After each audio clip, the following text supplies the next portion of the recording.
Judas capítulo 1, versículo 24. Dice la palabra del Señor: y aquel que es poderoso para guardaros sin caída y presentaros sin mancha delante de su gloria con gran alegría, al único y sabio Dios, nuestro Salvador, sea gloria y majestad, imperio y potencia, ahora y por todos los siglos. Amén. Bien, hermanos, hemos llegado al final de nuestra epístola del pastor Judas. Después de estar viendo toda esta exhortación a contender ardientemente por la fe, hemos llegado al punto final del pastor Judas. Y claramente, pues, lo que hemos visto hasta aquí es una descripción de los apóstatas, la realidad de la apostasía, la descripción de los mismos. Luego vimos unas instrucciones para luchar contra la apostasía. En la parte final, bien, podría decir que de pronto Judas tendría algún compendio doctrinal que podía desarrollar. Claramente, pues no, la intención de Judas no era hablar un compendio de muchas doctrinas, sino dar instrucciones acerca de un peligro latente, no solo en la época apostólica, sino en nuestros días. Y evidentemente llegamos al final, una de las secciones que más se utilizan en los cultos públicos en miles de iglesias bíblicas, es la doxología que Judas nos presenta en su epístola. Aquí Judas evidentemente nos muestra, decirlo de esta forma así, digamos, quién está detrás de toda nuestra perseverancia, de todo lo que nosotros hacemos en nuestra fe, quién está detrás de ese guardarnos en la fe a lo cual Él nos exhortó, de esa lucha ardiente por la fe. Y evidentemente es nuestro Señor, haciendo en nosotros su obra de salvación. Es así como Judas culmina su epístola, mostrándonos al único Dios que merece alabanza por nuestra salvación. Y aunque Él en su epístola nos ha exhortado y nos ha alentado a luchar ardientemente, y las herramientas que nos ha dado para luchar son cosas que, como lo veíamos el domingo pasado, bueno, estos domingos anteriores, las hacemos nosotros, las llevamos a cabo, realmente todo termina redundando para mostrarnos que somos solamente instrumentos en las manos del Señor para llevar a cabo su salvación en nuestras vidas. Lo que nosotros hacemos al llevar a cabo todo lo que nos corresponde, hermanos, no es más que lo mismo que hacen las herramientas para cortar el césped o para la jardinería. La herramienta por sí sola no hace nada. Quien corta y da forma a un arbusto es el jardinero, no el machete, no las tijeras, no la máquina de podar. Esos son instrumentos que, en su defecto, ya sea que corten o no, en las manos del jardinero van a hacer un buen o un mal trabajo. En este caso, de lo que hemos estudiado en toda la epístola de Judas y lo que vamos a ver el día de hoy, la pregunta que normalmente se hace respecto al tirador y su flecha, es si quién es responsable de acertar, el indio o la flecha, se responde claramente: el Señor. El Señor es el responsable de nuestra salvación.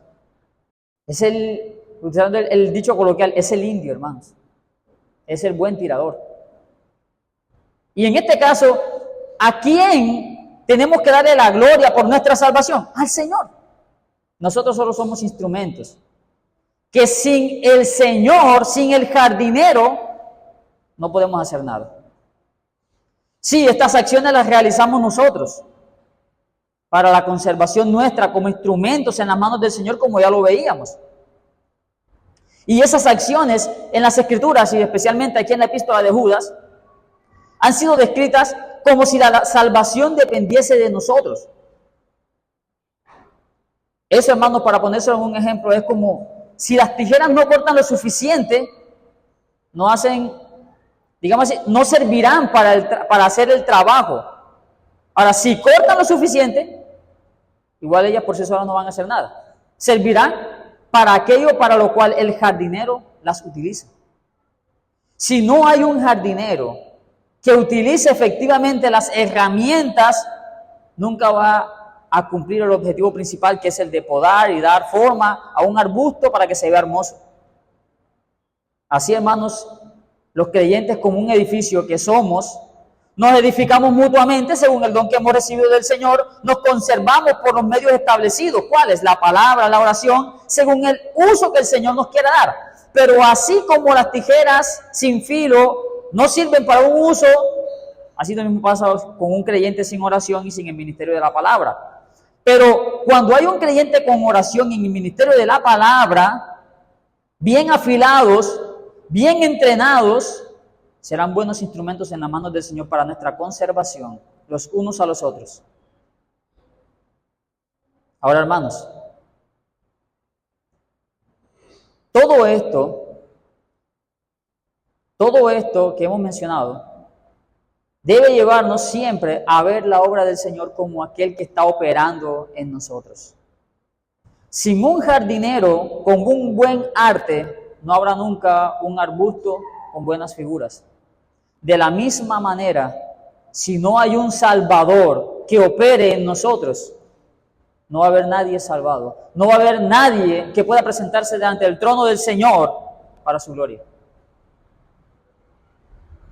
Es por eso que Judas termina su epístola reconociendo la soberanía de Dios en la salvación y el poder para hacer eficazmente su obra en nosotros. Eso lo expresa Judas con las palabras: y aquel que es poderoso para guardaros sin caída y presentaros sin mancha delante de su gloria. Ahí está. ¿Qué está expresando Judas allí? ¿De quién es la obra?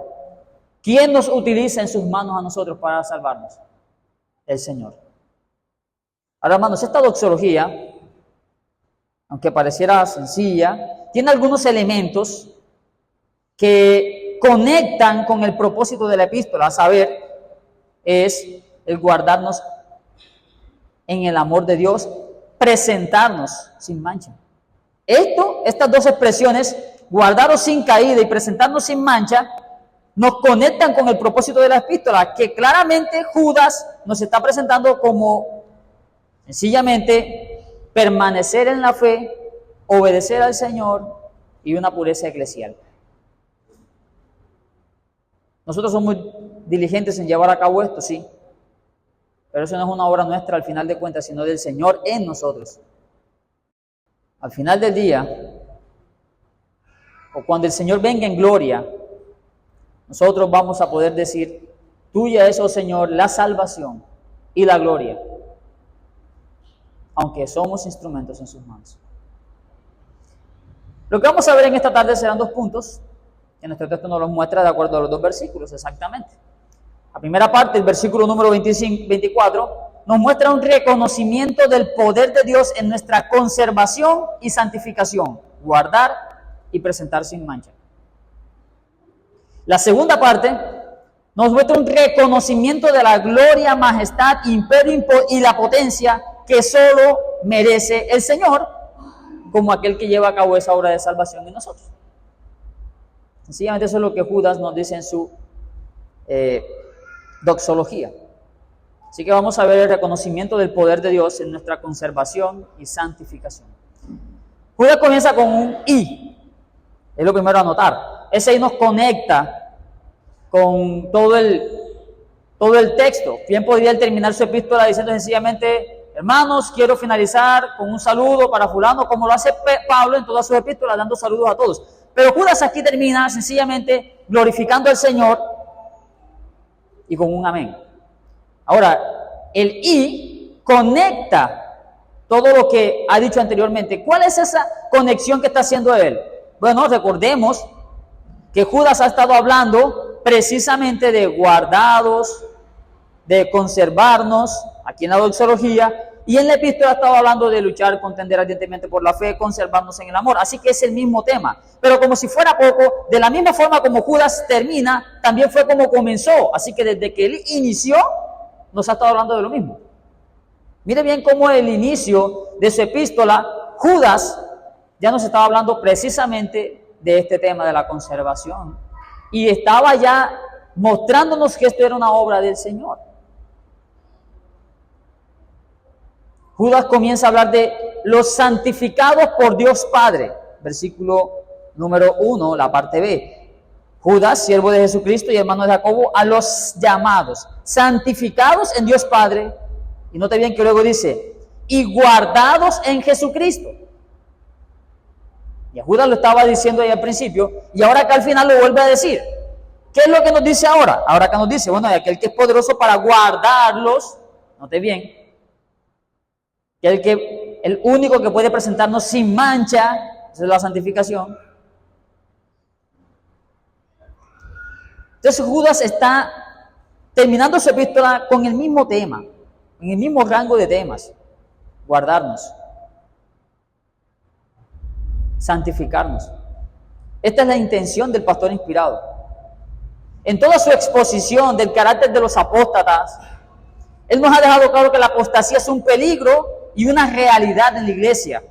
Pero el principal peligro se encuentra en todo lo que él ha dicho respecto a los apóstatas en el final de los mismos. Ahora, el otro problema que él nos ha presentado, no solo el final que les espera a los apóstatas, sino también en el hecho del tropiezo que hay entre la iglesia. Él ha expresado las cualificaciones de estas personas, ha dicho las características de ellos y los ha presentado como unas manchas en nuestro ágape, fieras ondas del mar, que espuman su propia vergüenza. Así que, mientras que los apóstatas son unas manchas en nuestro ágape, el poder de Dios puede presentarnos a nosotros sin mancha, nótalo bien, delante del trono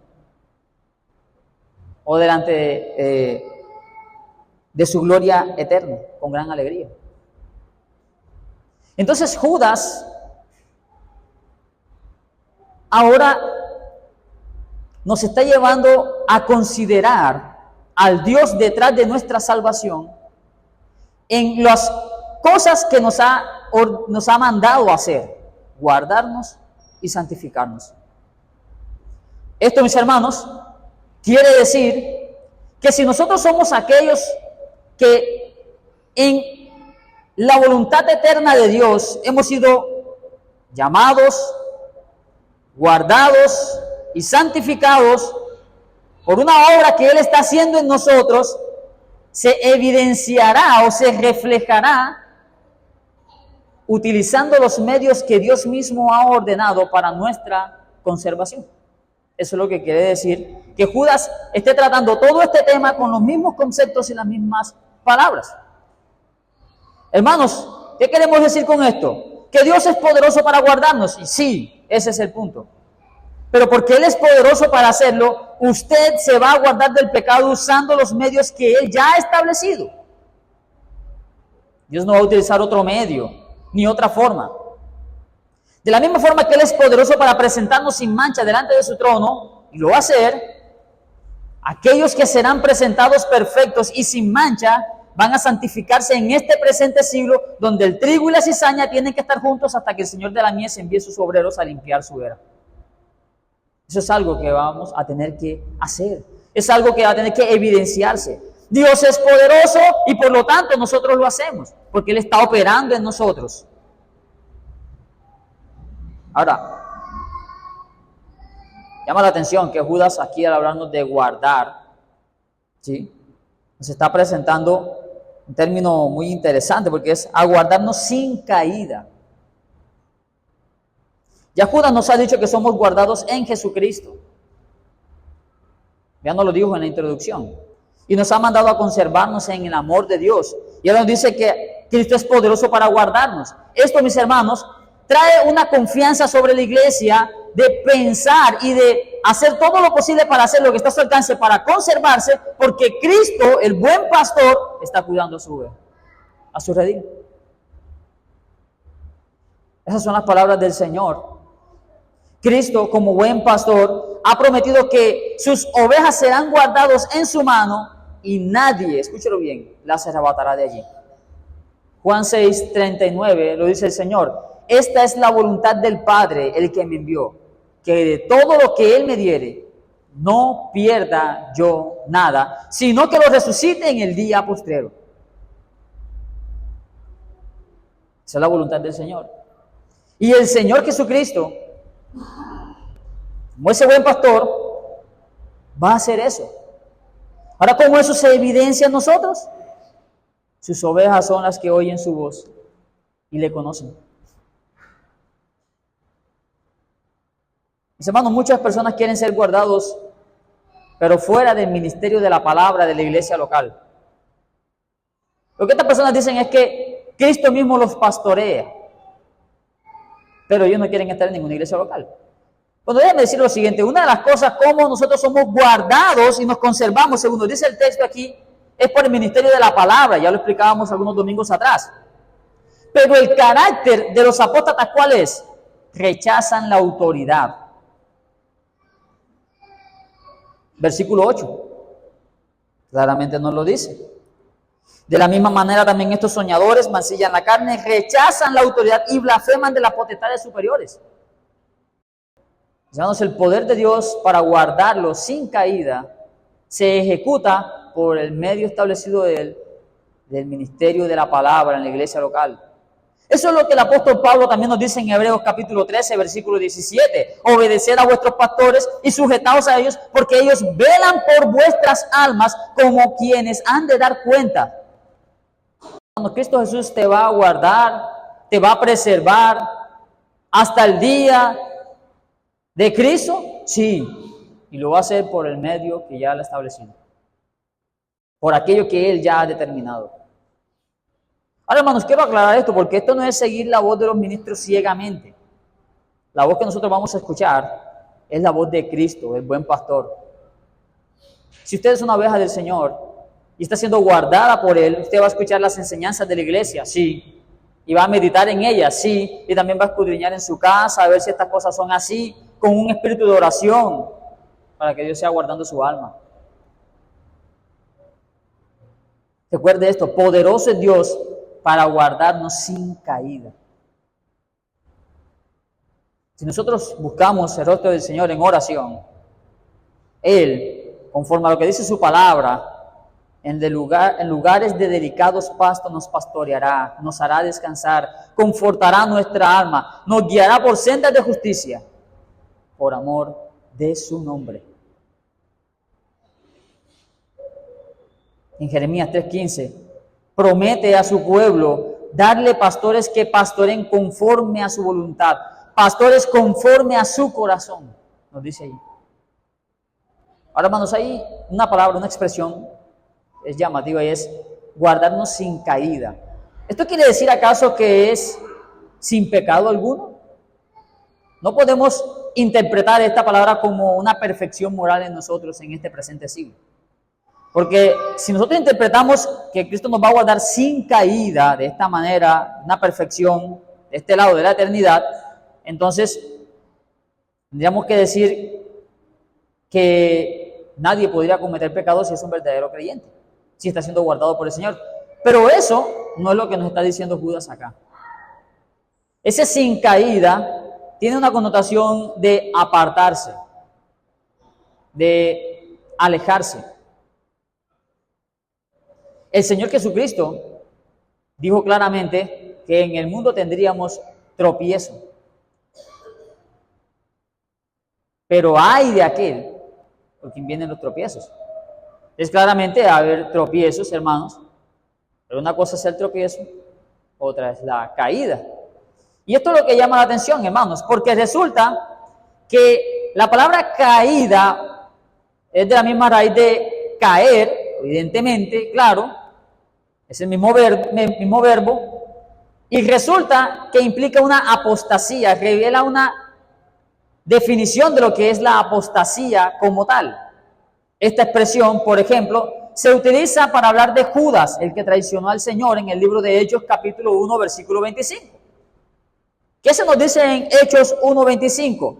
Que Judas cayó de su apostolado por transgresión para irse a su propio lugar. En Hebreos 6 también aparece la expresión caer, pero con un sufijo, es recaer. Y se utiliza para hablar de aquellos que recayeron y que es imposible que sean renovados. Entonces esto tiene que ver específicamente con la misma idea. Apartar, dar la espalda, volverse atrás. Lo que Judas está diciéndonos es que que el Señor es poderoso para guardarnos, no sin pecado, hermanos, no sin tropezar, sino sin dejarnos caer, sin dejarnos apostatar.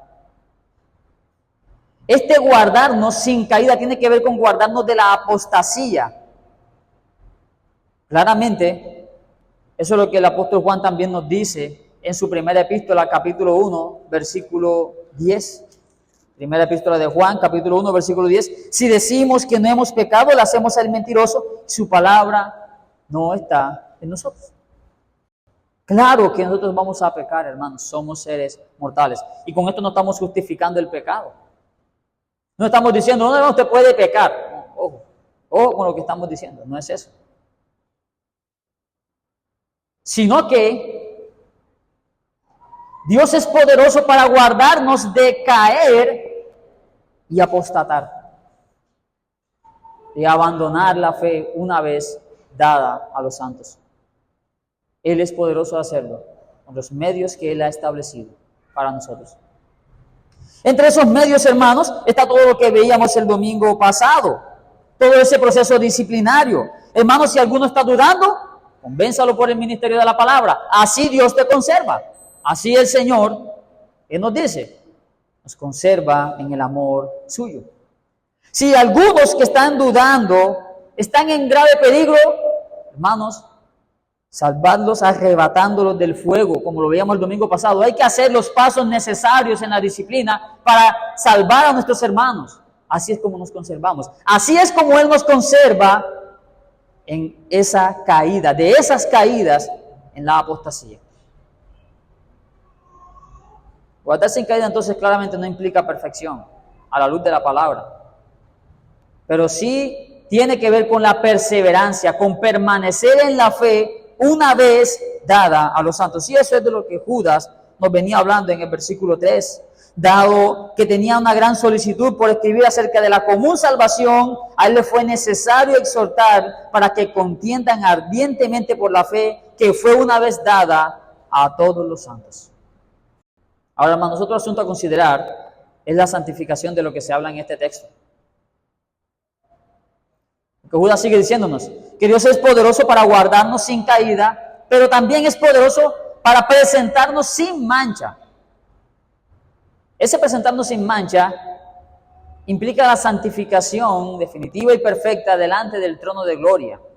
Esto manifiesta la omnipotencia para la obra que se comenzó en nosotros, hecha o llevada a cabo hasta el fin por medio del Espíritu Santo. O como lo dice el apóstol Pablo en Filipenses 1:16, estoy persuadido de esto, que el que comenzó en vosotros la buena obra la perfeccionará hasta el día de Jesucristo. Tanto Judas como el apóstol Pablo están confesando que aquel que comenzó la buena obra la perfeccionará en nosotros hasta el día del Señor.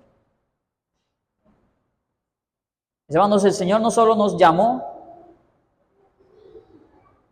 sino que además de eso nos apartó y nos está guardando y está perfeccionándonos en este proceso por medio del Evangelio de nuestro Señor Jesucristo.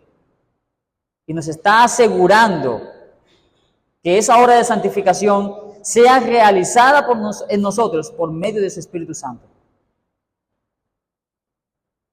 Si hay una razón por la cual nosotros podemos ser guardados de no apartarnos de la verdad del Evangelio, de la obediencia a Cristo, no es por nuestras capacidades, es por el poder de Cristo que actúa en nosotros para guardarnos y perfeccionarnos. Esa es la razón. Hermanos, la verdad hay que mencionarla, y es que muchas veces en nosotros llevar la carga de la cruz, aplicar los medios de gracia establecidos, son pesada carga. Y muchas veces nos sentimos cansados y cargados. pero por el poder de Dios operando en nosotros, somos conservados. Pregúntese cuántas veces ha usted pensado regresar atrás, volver a su antigua manera de vivir. ¿Por qué no lo ha hecho? Poderoso es Dios para guardarlo y presentarlo sin mancha. El poder de Dios en nosotros, que está operando en nosotros, es un poder perfeccionador. Como le diría el apóstol Pablo, nosotros no tenemos un espíritu de cobardía, sino un poder de fe. Se nos ha dado un Espíritu Santo que nos ayuda a proseguir en nuestro caminar. Cuando usted haya terminado todo este trabajo aquí en este mundo caído, cuando se ha llevado a la presencia del Señor, usted no lo va a hacer ni siquiera con temor ni temblor, sino que lo vamos a hacer con alegría. Porque ya el temor de la apostasía habrá pasado y usted estará seguro en las manos de su Señor. Palabras del comentarista William Berkeley. El Señor nos puede llevar a su presencia con un gozo exultante. Lo más natural es pensar en entrar en la presencia de Dios con temor y vergüenza. Pero por la obra de Jesucristo y la gracia de Dios sabemos que podemos acercarnos a Dios con gozo y sin temor. ¿Por qué? Porque por medio de Cristo Jesús, Dios, el juez severo, nos es conocido como nuestro Padre amante. Y luego de perfeccionar su obra en nosotros, el Señor Jesucristo nos introducirá en el reino de gloria y con alegría podemos acercarnos confiadamente. Mis hermanos, todo esto nos lleva a nosotros a meditar y a considerar la alegría consumada que tendrá el creyente en el regazo de nuestro Señor. En las palabras del himno, gran alegría es la del redimido al ser librado al fin de su dolor. No habrá más muerte, lágrima, tristeza en la presencia eterna del Señor. Ahora, hermanos, habiendo reconocido el poder de Dios para hacer en nosotros estas cosas que se nos han mandado hacer y que es Él quien lo está haciendo a través de su Espíritu Santo en nuestros corazones, no queda más que reconocer la gloria, majestad, imperio y potencia que solo Él merece, junto con el pastor Judas. Nuestro texto nos dice: al único y sabio Dios, nuestro Salvador, sea gloria y majestad, imperio y potencia, ahora y por todos los siglos. Amén.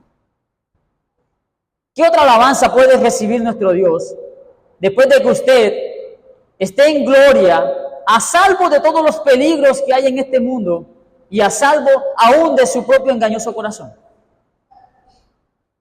¿Qué alegría y qué otra alabanza podría usted cantarle y darle al Señor más que reconocer lo que ya a Él le pertenece? Su gloria, majestad, imperio y potencia.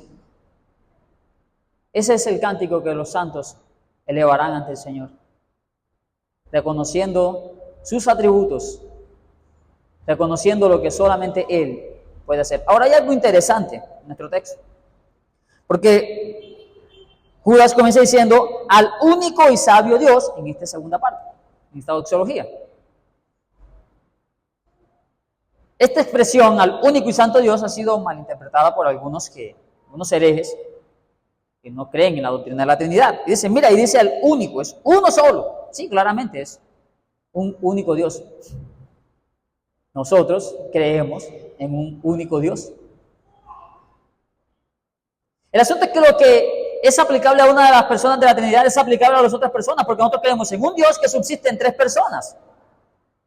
Por lo tanto, a ese único Dios se le puede llamar Salvador en todo su ser, porque Él es nuestro Salvador. En el Antiguo Testamento, a nuestro Dios, el Padre, se le llama también Salvador. Ahora, al hablar de Dios en un sentido singular, el Dios en toda su esencia, que subsiste en las tres personas, es el Dios que nos salvó en su ser trino. Sin embargo, hay que hacer una breve aclaración para los que dicen que Judas aquí está hablando de la unicidad y no de la Trinidad. Judas, al iniciar su epístola, nos ha hablado de Padre, Hijo y de hecho luego habló del Espíritu Santo. Se nos dice al principio de la epístola que Cristo es por quien somos guardados, hablando de nuestro Señor Jesucristo, el Hijo. Se nos habla de el Padre en quien somos santificados. Nos dice Judas también en el versículo número 1. Y luego en el versículo número 20 nos habla del Espíritu Santo como aquel por medio del cual oramos. Así que Judas sí habla de la Trinidad, claramente. Y a ese Dios trino es al que Judas apela a que nosotros adoremos y reconozcamos como el autor de nuestra salvación. El Padre llamándonos y escogiéndonos, el Hijo guardándonos en su mano, ejecutando la obra de redención, y el Espíritu Santo aplicando la obra en nuestras vidas, dándonos la convicción de que somos hijos de Dios. Es evidente entonces que Dios en sus tres personas es quien nos salva. Y aunque Judas aquí menciona al único y sabio Dios, está haciendo referencia al Dios que subsiste en ellas mismas. 3. Ahora bien, pasando adelante, lo que Judas hace entonces es decirnos a nosotros que debemos reconocer a ese Dios que subsiste en tres personas como el único sabio que es digno de gloria, majestad, imperio y potencia. Ahora bien, hermanos, a la gloria, la majestad y la autoridad, o el poder y la potestad, esto es algo que se repite en innumerables doxologías del Nuevo Testamento. La expresión majestad se aplica a Dios Padre y aparece en el Nuevo Testamento 3 veces, y aquí en Judas es una de ellas. Esto para indicar que el Dios Trino es majestuoso. La expresión gloria, evidentemente, se atribuye a Dios en general y es un aspecto esencial de su ser, ya que en esencia Dios es gloria. Ahora bien, nosotros los creyentes en la tierra reflejamos la gloria de Dios en las palabras y las acciones, pero al entrar en el cielo, nosotros glorificaremos a Dios e incluso compartiremos parte de esa gloria que Él nos dará. Sin embargo, lo que Judas hace aquí es decirnos que a Él le reconozcamos esa gloria y majestad. Ahora bien, quedan dos términos más, que es el de imperio y potencia. Estas dos expresiones son también dos atributos de Dios, pero que son sinónimos. Aparecen en todo el Nuevo Testamento, en todas las doxologías. Imperio, poder, casi siempre aparecen como sinónimos. Y este término, hermanos, aparece precisamente en la gran comisión, hablando el Señor de aquello que le ha sido otorgado a Él. Dice en Mateo capítulo 28, versículo 18, toda potestad me es dada en el cielo y en la tierra. Y aquí vemos que Dios el Padre le ha dado al Señor Jesucristo, su Hijo, toda la autoridad, tanto en el cielo como en la tierra. Entonces, bien, ¿a qué nos está exhortando Judas aquí? ¿O qué es lo que está diciéndonos Judas en esta doxología, en esta parte? Bueno, que al Dios Trino que nos ha salvado, al sabio Dios que ha sabido utilizar todos sus medios para nuestra salvación, debemos reconocerle cada uno de estos atributos que Él mismo ha manifestado para con nosotros en cada una de las personas que Él se revela. Al hablar de Cristo, Judas lo identifica como el único sabio Dios, nuestro Salvador majestuoso. pero claramente también se aplica al Espíritu Santo y a nuestro buen Dios. Deja entonces claro Judas que Dios, en su esencia trina, es merecedor de toda nuestra alabanza. Y no solo lo hace para que lo hagamos en un momento determinado de nuestras vidas, sino que dice que debemos hacerlo ahora y por todos los siglos. Ahora y por todos los siglos. Hermanos, toda nuestra alabanza en la eternidad ha de ser para nuestro Dios conforme a estos términos, claramente. Pero resulta que Judas nos está exhortando a hacerlo también ahora. En la eternidad vamos a alabar a Dios conforme a todo lo que se revela aquí, claramente. Si usted lee el libro de Apocalipsis, va a encontrar que los cánticos celestiales que hay, porque la gloria y el poder son tuyos. Eso siempre lo vamos a decir en el cielo. Esa es la adoración celestial eternamente y para siempre. ¿Y qué de ahora? Judas nos está exhortando a que esos atributos de Dios que se revelan en nuestro texto deben ser reconocidos ahora.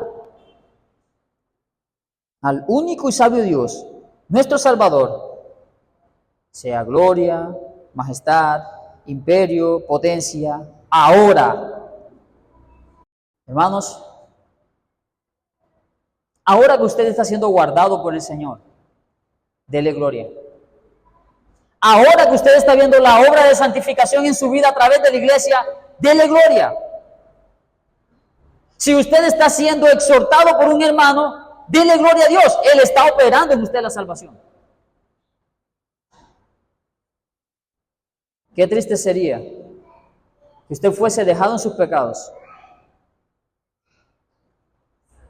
y que no haya un poderoso Salvador que opere en usted dicha salvación. Por lo tanto, hermanos, perseveremos en nuestra fe, contendamos ardientemente, porque quien está detrás de dicha salvación no es nada más y nada menos que aquel que merece la gloria sempiterna. El Señor nos ha salvado por la sangre de su amado Hijo y nos está santificando, además de que ya hemos sido apartados por Él, y nos sigue guardando y nos ha dado unos medios para que sigamos siendo guardados en su amor y por amor de su nombre, para que nosotros podamos también glorificarle eternamente y para siempre. Créame, hermano, cuando estemos en gloria, vamos a admirar la obra de salvación en nosotros. Y aunque ciertamente usted y yo hayamos corrido la carrera, aunque ciertamente usted y yo hayamos permanecido, aunque indiscutiblemente usted y yo vamos a decir que hemos terminado y guardado la fe, usted y yo vamos a reconocer que si hemos permanecido en pie, ha sido porque poderoso ha sido nuestro Dios en sostenernos y guardarnos hasta el día de la manifestación de Cristo Jesús. A nuestro Señor, hermanos, sea la gloria por los siglos de los siglos. Amén.